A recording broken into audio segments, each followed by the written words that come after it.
బుల్లాపూర్ నియోజకవర్గంలోని గాజుల రామారం ప్రాంతంలో హైడ్రా సిబ్బంది కొన్ని అక్రమ నిర్మాణాలను కూల్చివేశారు. ఈ కూల్చివేతలు సర్వే నెంబర్ 307, 342, 329.1, 348లో జరిగాయి. అయితే ఈ చర్యలపై స్థానికులు ఆగ్రహం వ్యక్తం చేశారు. హైడ్రా కేవలం పేద వర్గాల ఇళ్లను మాత్రమే కూల్చివేస్తుందని, పెద్ద భవనాలను పట్టించుకోవడం లేదని ఆగ్రహం వ్యక్తం చేశారు.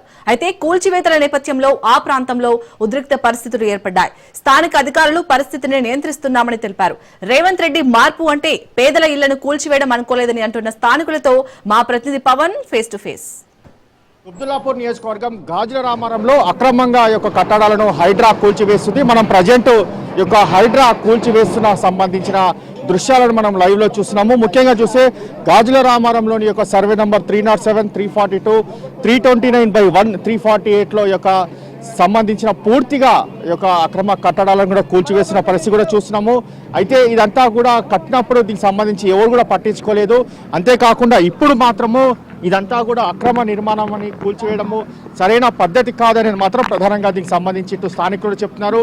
అయితే దీనిపైన ఎవరైతే ఈ యొక్క ల్యాండ్స్ అమ్మి యొక్క డబ్బులు తీసుకున్నారో వారిపైన చర్యలు తీసుకోవాలి. కానీ ఇలాంటి యొక్క అమ్మకాలు జరిగినప్పుడు ఎవరు కూడా పట్టించుకోలేని ఈ యొక్క అధికారులు ఇప్పుడు మాత్రం ఎందుకు వచ్చి ఈ యొక్క ఇళ్లను కూలగొడుతున్నారని చెప్పి కూడా ప్రధానంగా దీనికి సంబంధించి స్థానికులు కూడా ఆవేదన వ్యక్తం చేస్తున్నారు.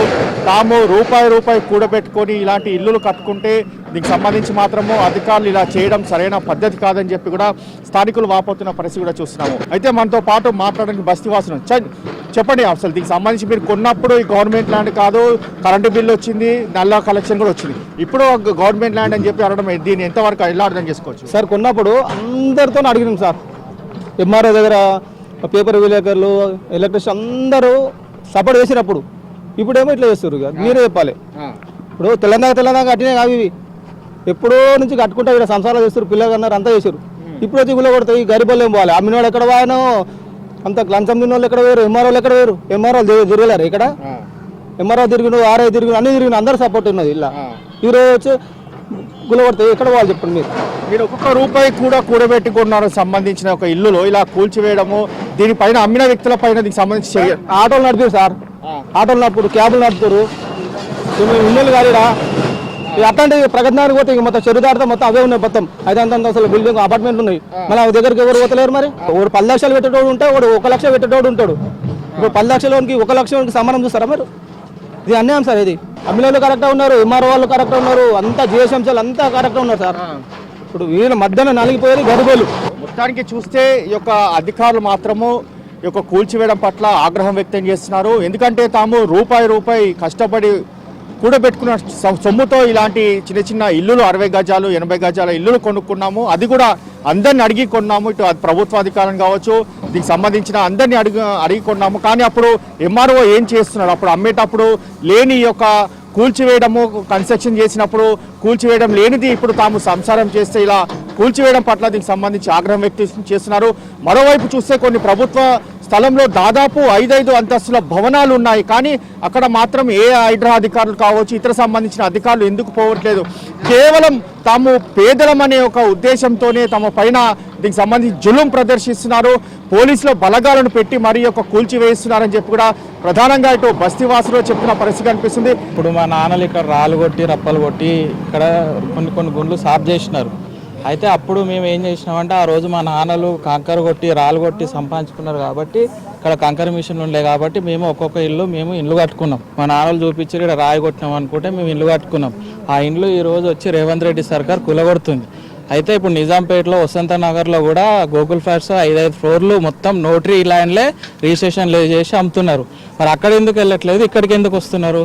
హైడ్రా అంటే ఓన్లీ పేదోళ్ళకే, ఉన్నోళ్ళకి హైడ్రా కాదు. ఇప్పుడు ఓవైసీ అక్కడ మొత్తం ఓల్డ్ సిటీలో పెద్ద కాలేజీలు ఉన్నాయి, అవి కూలగొట్టమన్నారు. ఎందుకంటే చదువు గురించి ఇబ్బంది అవుతుందని. మరి మా కుటుంబాలు కూడా, మేము కూడా రోజు కూలీగా చేసుకొని బతికేటోళ్ళేమో కదా. ఇప్పుడు ఒక ఇల్లు కూలగొడితే మాకు కూడా ఇబ్బందే కదా. మరి అక్కడ ఆలోచించింది ఇక్కడ ఎందుకు ఆలోచించారు? అది కూడా ఆలోచించాలి కదా. House keeping drivers, cab drivers అందరూ మినిమం రోజు లేబర్సే ఇక్కడ జీవించేటోళ్ళు. కానీ ఈరోజు నల్ల బిల్లు ఇచ్చేటప్పుడు నీకు తెలియదా, కరెంట్ బిల్లు ఇచ్చేటప్పుడు, మీటర్ బిల్లు ఇచ్చేటప్పుడు మీకు తెలియదా? నీకు తెలియకోకుండా నువ్వు కరెంట్ బిల్లు ఇచ్చిందా గవర్నమెంట్, నీకు తెలియకోకుండా నల్ల బిల్లు వచ్చిందా? ఇవన్నీ గవర్నమెంట్కి తెలిసే కదా అప్రూవల్ ఇచ్చింది. ఈరోజు నల్ల బిల్లు కడుతున్నాం, కరెంట్ బిల్లు కడుతున్నాం, జీరో బిల్లు చేసేసినాం అని చెప్పేసి ఈరోజు వచ్చి కూలు కడితే నీవే మార్పు తీసుకొస్తానని కాంగ్రెస్ ప్రభుత్వం ఈరోజు నీ ప్రభుత్వం ఉండి అయినా కూడా నువ్వు కూలు కొట్టిస్తున్నావు అంటే నువ్వు ప్రజలకు నువ్వు ఏం హామీ ఇస్తున్నట్టు, నీ వల్ల నీ గవర్నమెంట్ ప్రభుత్వంకి ఏం చేస్తుంది? ఇదే మన Pragathi Nagar main road, Bachupally main రోడ్లో ఎన్ని 11th floor 12th floor apartment పక్కనే 12 కుంటల భూమి కబ్జా చేసుకొని దాంట్లో ఇప్పుడు అప్రూవల్ తీసుకొని లేఅవుట్లు వేసి ఒక్కొక్కటి 70 లక్షలు 2Bకి, అదే 3Bకి వస్తే 1 CR ఫైన్ ఎబో. వాళ్ళకు నువ్వు ఎలా పర్మిషన్ ఇచ్చినావు గవర్నమెంట్ మేము క్వశ్చన్ చేస్తున్నాం. ఈరోజు డైలీ లేబరే నీకు కనిపిస్తుందా ఈ హైదరాబాద్లో? ఈ పెద్దవాళ్ళు ఎవరు కనిపిస్తలేరా? పొద్దున పోతే పట్టకుట్టు కోసం చేసుకుని సాయంత్రం ఇంటికి వచ్చేటోళ్ళు అందరూ ఇక్కడ ఉన్నారు సార్. తెలుసో తెలియక కొన్నాడు వాడు ఇక్కడ గృహం నిర్మించుకున్నాడు, కరెంటు బిల్లు ఉంది, లోకల్ ఆధార్ కార్డు ఉంది, నీకు ఓటు వేయడమే తప్ప. నీకు ఓటు వేసిన దానికి నువ్వు ఇలా కొలగొడుతున్నావా? ఒక్కసారి నిన్ను నువ్వు క్వశ్చన్ చేసుకోవాలని నేను రేవంత్ ముఖ్యమంత్రి రెడ్డి నడుస్తున్నా. పేదల కుటుంబాలు ఎంత వాడు ఘోషించిండో అంత 200 వాడు ఘోష తీరాల్సిందే. మళ్ళా సంవత్సరం గవర్నమెంట్ ఎవరైనా చూడ, పబ్లిక్ అందరూ చూడండి, మీరు మళ్ళా సంవత్సరం ఇలా గట్టిగా బుద్ధి చెప్పాలి. అప్పుడే మనకు ఏదైనా న్యాయం జరుగుతుంది. గవర్నమెంట్కి తెలుసు, ఎమ్మెల్యేకి తెలుసు, అందరికీ కార్పొరేట్. ఇప్పుడు ఎవరన్నా ఉన్నారా సార్ ఇక్కడ? కార్పొరేట్ గారు లేరు, ఎమ్మెల్యే గారు లేరు, ఎవరు లేరు. ఏదో కొన్నారు, ఏదో కకృతి పడి మేమే కొన్నాం అనుకోండి, మేము నివసిస్తున్నాం కదా. కరెంట్ బిల్లు ఇచ్చినావు కదా, నువ్వు వాటర్ బిల్లు ఇచ్చినావు కదా, మరి నువ్వు ఎందుకు కూలు కొడుతున్నావు? మరి ఇప్పుడు కరెంట్ బిల్లు ఇచ్చేటప్పుడు మీకు తెలియదా? వాటర్ బిల్లు ఇచ్చేటప్పుడు మీకు తెలియదా? మరి ఇన్ని పర్మిషన్ ఇచ్చి ఈరోజు ఇన్ని నిర్దాక్షిణ్యంగా కూలు కొడితే పిల్లలతో పాటు ఇప్పుడు బట్టలు బయట అన్ని బోకులు గీకులు గిన్నెలు అన్ని బయట వేస్తే ఎక్కడ పోవాలి సార్? మేము చెప్పండి, ఎక్కడ పోవాలి మేము? మాకు ఏది నివసించేది? రేపు పొద్దున్న డ్యూటీకి పోవాలి, డ్యూటీకి పోకపోతే ఈడ పిల్లల్ని ఈడ రోడ్డు మీద వదిలేసి గిన్నెలు బయట వదిలేసి మేము పోవాలా? చెప్పండి, ప్రభుత్వం ఏం చేస్తుంది? అసలు ఎవరికి న్యాయం చేస్తుంది ప్రభుత్వం? ఉన్నోనికి న్యాయం చేస్తుందా, లేకపోతే లేనోని దగ్గర నుంచి దోసుకుంటుందా? మొత్తానికి చూస్తే ఇక్కడ బస్తీవాసుల ఆందోళన మాత్రము పరిస్థితి చాలా ఘోరంగా ఉంది. ఎందుకంటే ఈ యొక్క రూపాయి కూడబెట్టుకున్న ఇల్లుని ఇలా రేవంత్ ప్రభుత్వం కూల్చివేయడం పట్ల కూడా ప్రధానంగా దీనికి సంబంధించి వారు ఆగ్రహం వ్యక్తం చేస్తున్నారు. ఎందుకంటే పేదలపైనే యొక్క హైడ్రా ఉంటుంది, డబ్బు గల్ల వారిపైన ఒక హైడ్రా ఉండదు అనేది మాత్రం ప్రధానంగా దీనికి సంబంధించి పూర్తిగా దీనిపైన హైడ్రా కూడా చెప్తున్న పరిస్థితి కనిపిస్తుంది. అయితే మరోవైపు చూస్తే మాత్రము హైడ్రా యొక్క పూర్తిగా దీనికి సంబంధించి అన్నీ కూడా కూల్చివేసిన పరిస్థితి కూడా చూస్తున్నాము.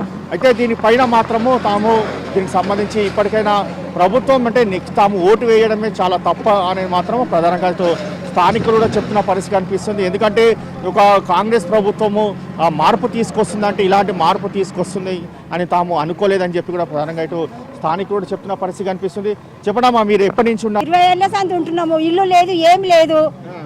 మరి ఇట్లా చేస్తే ఎట్లా రేవంత్ రెడ్డి? ఉన్నోళ్ళకి చూడాలి కానీ లేని వాళ్ళని పొట్ట మీద కొడతాడా? వాని పొట్ట మీద కొట్టుకోవాలి. ఇట్లా చేస్తే ఏంది? ఉన్న 40 గజాలు జాగే, మాకు పెద్ద బిల్డింగులు లేవు, భవంతులు లేవు. మరి మాకు డబల్ బెడ్రూమ్ ఇచ్చానా కాల్ చేపియండి. ఇట్లా ఇస్తే ఏం బాధ పెడితే ఇట్లా ఎట్లుంటది? న్యాయమా ఇదేమన్నా? రేవంత్ రెడ్డికి న్యాయమా? అట్లా ఎందుకు చేస్తున్న? పేదల పొట్ట మీద కొట్టద్దు, ఉన్నోని పొట్ట మీద కొట్టు, బిల్డింగులు కొట్టుండి. ఓటేసి గెలిచినందుకు తప్పు వచ్చింది, రేవంత్ రెడ్డి తెచ్చింది తప్పు వచ్చింది. కేసీఆర్ బాగుంటే మాకు కేసీఆర్ కావాలి. తప్పు చేసినాం మేము ఆయన తెచ్చి ఓట్లు గుద్ది. తప్పే చేసినాం మేము, ఏం తిని బతకాలి? మేము ఎక్కడ పోవాలి? పిల్లల్ని వేసుకొని ఎక్కడ పోవాలి? చెప్పి ఎక్కడ పోవాలి? మరి మాకు డబల్ బెడ్రూమ్ ఇచ్చి ఖాళీ చేయాలి, డబల్ బెడ్రూమ్ ఇచ్చి ఖాళీ చేయాలి. ఎవరికోసం పెట్టండి సార్ దండమాడు? వాడిని వచ్చి అండలు నిలబడమను, వాడిని వచ్చి అండలో నిలబడమను. ఆ కష్టం ఎంత వాడికి తెలుస్తుంది. రెక్కలు అమ్ముకుంటున్నాము, నైట్ ఇళ్ళ బాగున్నది కూడా చూస్తలేము, పిల్లల వండ పెట్టుకుంటున్నాము. మేము వేస్తే ఓట్లు వేస్తే గెలవలేదా వాడు? మా పెద్దలకేమో కానీ వీడికి ఆత్మశాంతం చేయాలి. పూలదండేసి వీడికి మా అందరు కట్టుమంట చల్లారుతుంది. మాకెంతసేపు మళ్ళీ కేసీఆరే కావాలి. శాత కాకపోతే రాజీనామా చెయ్యమను, ఎవరన్నా వెళ్తారు. మొత్తానికి చూస్తే ఇక్కడ వారి ఆగ్రహం కూడా పూర్తిగా కట్టలు తెంచుకుంటుంది. ఎందుకంటే దీనిపైన ప్రభుత్వం సంబంధించి తాము మార్పు తీసుకొస్తుంది అనుకుంటే మాత్రము పూర్తిగా తాము కట్టుకున్న పేదల ఇళ్ళన్నీ కూడా కూల్చివేస్తుందని చెప్పి కూడా ప్రధానంగా దీనికి సంబంధించి వారు ఆవేదన వ్యక్తం చేస్తున్నారు. ఇక్కడ మరోవైపు చూస్తే మాత్రం పోలీసు బలగాలను కూడా భారీగా మోహరించారు. పోలీసులు మాత్రము ఎవరిని అడ్డొచ్చినా వారిని వెంటనే ఇక్కడి నుంచి అరెస్ట్ చేసి మరీ తరలిస్తున్న పరిస్థితి కూడా చూస్తున్నాము. ఎందుకంటే పోలీసు ఒకవైపు ఆ భారీ బలగాల నేపథ్యంలో హైడ్రా కూడా ఈ యొక్క కూల్చివేస్తున్న పరిస్థితి కూడా చూస్తున్నాము. ఎందుకంటే హైడ్రాకు సంబంధించి మాత్రము కేవలం పేదలకు సంబంధించి మాత్రమే యొక్క హైడ్రా పని చేస్తుంది, ఉన్నోళ్ళకు మాత్రము ఈ యొక్క హైడ్రా పని చేస్తలేదని మాత్రం ప్రధానంగా దీనికి సంబంధించి కూడా ఓవరాల్గా ఇక్కడ వారంతా కూడా చెప్తున్న పరిస్థితి చూస్తున్నాము.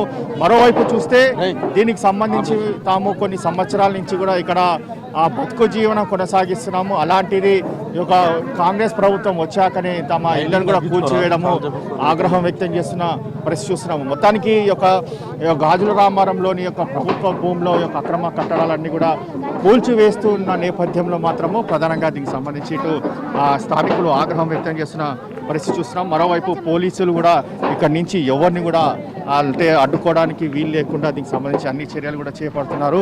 అయితే దీని పట్ల దీనికి సంబంధించి స్థానికులు ఉన్నారు. ఎప్పటి నుంచి 10 సంవత్సరాల నుండి ఉంటున్నాం సార్.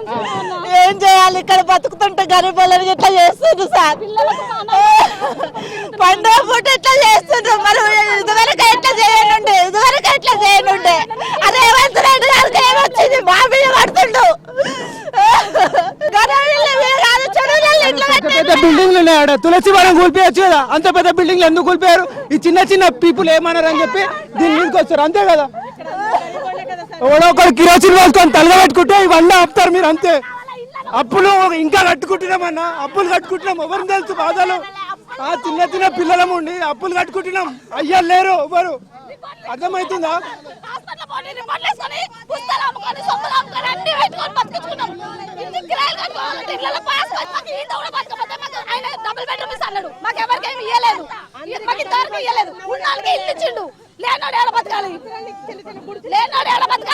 కేసీఆర్ ఉన్నప్పటి నుంచి సార్ ఇప్పటికి లేదు సార్ నాకు ఇల్లు. ఆయన కూడా ఇయ్యలేదు, ఎవరు ఇయ్యలేదు. ఇప్పుడు ఈయన కూడా ఇయ్యలేదు నాకు. 70 బతకాలి సార్. అడక తిని బతున్నాం, బొచ్చలు బతున్నాం, ఇళ్ళల్లో పని చేసి బతున్నాం. మాకు ఎవరు చూసారు సార్? డబుల్ బెడ్రూమ్లు కూడా అమ్ముకుంటున్నారు కదా, ప్రజలకు ఎవరికి ఇస్తున్నారు? ఎవరికి ఇవ్వట్లేదు. ఇవ్వట్లేకనే మేము రాళ్ళు కొట్టుకొని మేము కట్టుకుంటున్నాము. మా తాతలు ఇప్పుడు మా అత్త వాళ్ళందరూ వాళ్ళు చనిపోయారు అని చెప్పేసి వాళ్ళు వచ్చి వాళ్ళ మీద పడుతున్నారు. బతుకున్న వాళ్ళని కూడా చంపేస్తారా? మాకు ఒక ఇల్లు చూపియండి, మాకు ఒక ఆధారం చూపియండి. ప్రతి దానికి పోరాడాలా మేము. ఆధార్ కార్డుకి, రేషన్ కార్డుకి, ప్రతి దానికి మేము పోరాడాలా. మళ్ళీ మీరు వచ్చి మమ్మల్ని మీ రోడ్ మీద మీ ఎండకి వానకి పిల్లలు లేరా? మాకు జల్లలు లేరా? తిన్న కుండ పచ్చి నీళ్ళు కూడా లేవు. ఇంకా ఇప్పుడు ఎన్ని రోజులు ఉండాలా మేము ఇంట్లో చెప్పండి? ప్రతిరోజు టెన్షనేనా మాకు? మిమ్మల్ని గెలిపించింది అందుకేనా మేము? ఈసారి మిమ్మల్ని గెలిపించినందుకు మేము బాధపడాలా? మీరు మంచిగా ఉంటారా? మా వల్ల మీకు ఓట్లు పడ్డందుకు మీరు పైసలు తెచ్చుకొని మీరు మంచిగా ఉంటారు, మేమేమో బాధపడాలా? తినడానికి తిండి లేకుండా చేశారు కదా సార్. మెళ్ళ పుస్తులు కూడా అమ్ముకొని కట్టుకున్నాం సార్ మేము, తెలుసా? చిన్న చిన్న పిల్లల్ని తెచ్చుకొని బతుకుతున్నాం ఇక్కడ మేము. అది కూడా అర్థం చేసుకోవాలి కదా. రేవంత్ రెడ్డి, కేటీఆర్ ఏమైనా కొట్లాడుకోరు, మా మీద ఎందుకు పడుతున్నారు? మా మీద పడి వస్తుర్రు. సామాన్లు బయట వేసి పడేస్తున్నారు. మరి డబుల్ బెడ్రూమ్ లో వేసి పడేసేయండి, ఆడికి వెళ్ళిపోమని చెప్పండి. రోడ్ల మీద ఎందుకు వేస్తారు? రోడ్ల మీద ఎందుకు వేస్తారు సామాన్లు? అందరికి ఇల్లు లేనట్టే కదా, ఇల్లు కూల్పేసా ఇల్లు లేనట్టే. డబుల్ బెడ్రూమ్ వేయండి, మళ్ళీ డబుల్ బెడ్రూమ్ వేయండి. ప్రెగ్నెంట్ లేడీస్ ఉన్నారు, ఏమన్నా బీపీ తెచ్చుకోవడం ఏమైనా ప్రాబ్లం అయితే ఎవరు రెస్పాన్సిబిలిటీ? గవర్నమెంట్ ఇస్తుందా? వచ్చిన డిపార్ట్మెంట్ ఇస్తుందా? ఎవరైనా రెస్పాన్సిబిలిటీ తీసుకుంటారా అండి? చెప్పండి. ఏదైనా సరే ఎవరు రెస్పాన్సిబిలిటీ ఇయ్యారు కదా. పెద్ద పెద్ద వాళ్ళ అపార్ట్మెంట్లు, బిల్డింగ్లు వదిలేస్తున్నారు. ఎందుకు వాళ్ళ దగ్గరికి వెళ్తలేరు? వాళ్ళ దగ్గరకు పోతే వాళ్ళు పైసలు ఇచ్చి మేనేజ్ చేస్తున్నారు. మాలాంటి వాళ్ళు ఎక్కడికి వెళ్ళాలి? మేము ఏదో కట్టుకున్నాము, కట్టుకున్న దానికి వదిలేసి మేము నెక్స్ట్ టైం ఉన్నా కట్టుకోకుండా చూసుకోవాలి కదా. కట్టుకున్నది కొలుచుకోవాలి, మీరు ఏం చేస్తారండి? లేకుండా ఒక పని చేయమని చెప్పండి గవర్నమెంట్కి. రేవంత్ రెడ్డికి ఒకటే మాట, ఇక్కడ ఉన్న పబ్లిక్ అందరం పండుకుంటాము, అందరినీ చేతి మీద ఎక్కియండి, వాళ్ళందరినీ చూసుకోమని చెప్పండి. అంతే, ఒకటే సొల్యూషన్ అండి. ఇప్పుడు ఒకటే సొల్యూషన్. ఇది కాదని మేము ఎక్కడికి వేరే దగ్గరికి వెళ్ళలేము, వేరే దగ్గరికి వెళ్ళి వేరే దగ్గర బతకలేము. 40 సార్, 40 రాయి కొట్టి బతుకుతున్నాం సార్. మేము 40 సార్ రాయి కొట్టి బతుకుతున్నాం. మేము ఒట్టివాళ్ళు సార్. మేము మాకు అన్న మేమేదో ఎవరు సొమ్ము లేదు సార్. మేమేదో గరీబులు తింటున్నాం సార్, ఏదో బతుకొని. మొత్తానికి చూస్తే ఇక్కడ స్థానికుల ఆగ్రహం మాత్రం కట్టలు తెంచుకుంటుంది.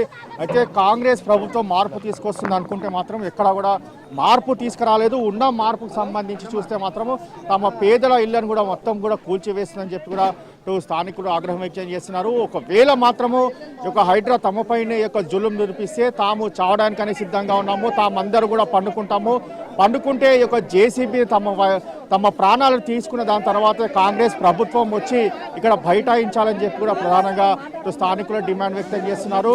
అయితే మాత్రము దీనికి సంబంధించి ఒక మహిళ కూడా స్పృహ కోల్పోయి పడిపోయిన పరిస్థితి కూడా చూస్తున్నాము. ఎందుకంటే ఈ యొక్క హైడ్రా ఏమో కానీ ప్రజల ప్రాణాలతో చిలగాట మారుతుంది. ఒక మహిళ తమ ఇల్లు కూల్చివేసినని దీనికి సంబంధించి ఇటు స్పృహ కోల్పోయిన పరిస్థితి కూడా చూస్తున్నాము. దీనిపైన వెంటనే చర్యలు తీసుకోవాలి, హైడ్రాను ఆపాలి, తాము యొక్క పోరాడతామని చెప్పి కూడా ప్రధానంగా ఇటు స్థానికులు కూడా డిమాండ్ వ్యక్తం చేస్తున్నారు. ఓవరాల్గా మాత్రము ఇక్కడ సిచ్యువేషన్ పూర్తిగా అవుట్ ఆఫ్ కంట్రోల్గా మనకు కనిపిస్తుంది.